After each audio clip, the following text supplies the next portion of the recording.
पूरा गांव सूखे की मार झेल रहा था। जमीन जख्मों की पपड़ी बन गई थी, हरियाली रुखसत हो गई तो हरा रंग भी साथ ले गई।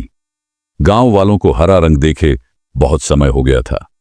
आसमान तपता हुआ तांबा बन गया था और यह तांबा रात के अंधेरे में भी जलता रहता था।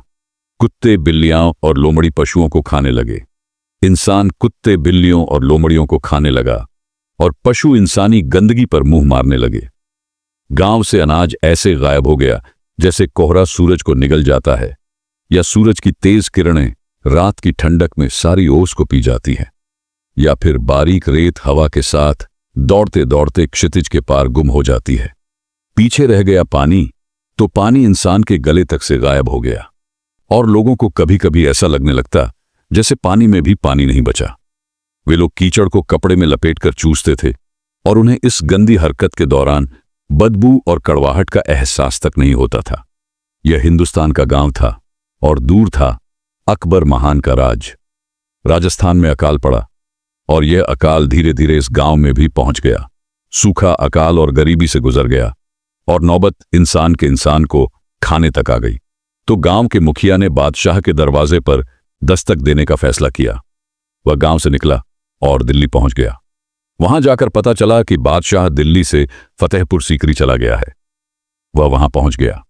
बादशाह हफ्ते में एक दिन आम लोगों से मिलता था।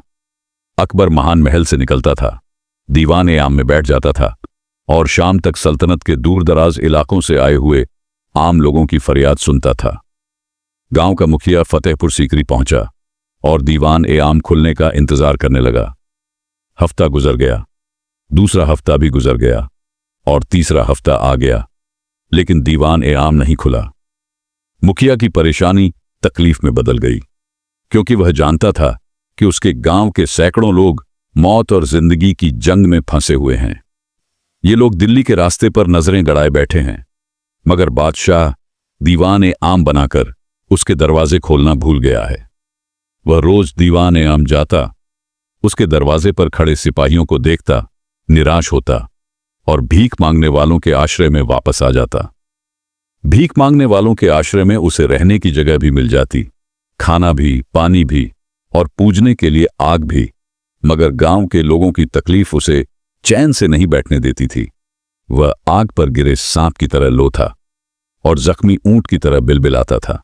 लेकिन बादशाह होते हैं, ये दूसरों की तकलीफ से वाकिफ नहीं होते। वह एक दिन तंग आ गया और उसने तख्त और तख्ते का फैसला कर लिया। वह शाही महल गया, दहलीज पर बैठ गया और उसने उठने से इनकार कर दिया। शाही पहरेदारों ने उसे भालों और बर्छियों से छुआ, मगर वह टस से मस नहीं हुआ। यहां तक कि पहरेदारों का दिल पसीज गया। वे उसे सलीम दरवेश की दरगाह पर ले गए। बादशाह का ज्यादातर वक्त सलीम दरवेश की दरगाह पर गुजरता था। ये फतेहपुर सीकरी के दरवेश थे। अल्लाह ताला ने उनकी दुआ से मुगल महान को वली अहद की नेमत से नवाजा था। बादशाह के घर शहजादे सलीम ने जन्म लिया और बादशाह इस मेहरबानी से इतना खुश हुआ कि उसने अपनी राजधानी दिल्ली से फतेहपुर सीकरी शिफ्ट कर दी। सलीम दरवेश की दरगाह की छांव में आगरा के नाम से नया शहर बसाया। वह शहजादे को लेकर रोजाना दरवेश की महफिल में शामिल हो जाता और सलीम दरवेश जब तक बादशाह को इजाजत नहीं देते, वह उनकी महफिल में बैठा रहता। पहरेदारों ने मुखिया पर दया खाकर उसे सलीम दरवेश की महफिल में पहुंचा दिया। वहां पहुंचा तो उसने वहां अजीब मंजर देखा।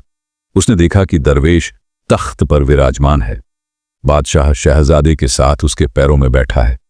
दरवेश का एक पैर बादशाह के हाथों में है और बादशाह उसे मखमली मोजे पहना रहा है। मुखिया ने यह मंजर देखा तो वह धीरे धीरे कदम बढ़ाकर वापस लौट गया। उसने फतेहपुर सीकरी के बाहर खड़े होकर AUM का जाप किया और अपने गांव की ओर चल पड़ा। वह 2 महीनों के सफर के बाद गांव लौटा तो लोगों ने उसे खाली हाथ देखकर परेशान हो गए। लोगों ने नाकामी की वजह पूछी।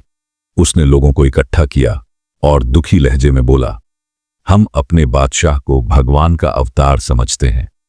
हमारा ख्याल है कि हमारा बादशाह चाहे तो हम पर बारिश भी बरसा सकता है, हमारी खेतियां भी हरी हो सकती हैं, हमारे जानवर भी फल फूल सकते हैं, हमारे माल दौलत में भी इजाफा हो सकता है और हमारी मुसीबतें भी कम हो सकती हैं।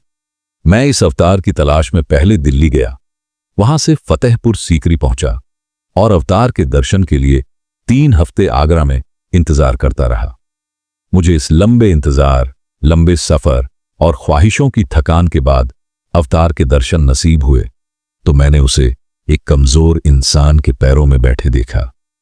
मुझे उस वक्त एहसास हुआ कि जो शख्स अपने वली अहद के लिए दूसरे इंसान का मोहताज है और जिस शख्स की नजर में अपने पीर के मौजे हमारे जैसे सैकड़ों हजारों मजबूरों के अकाल से ज्यादा बड़े हैं और जो जनता की खिदमत का ज्यादातर हिस्सा अपने पीर की खिदमत में खर्च कर देता है, वह मजबूर, लाचार और गरीब शख्स हमें क्या देगा?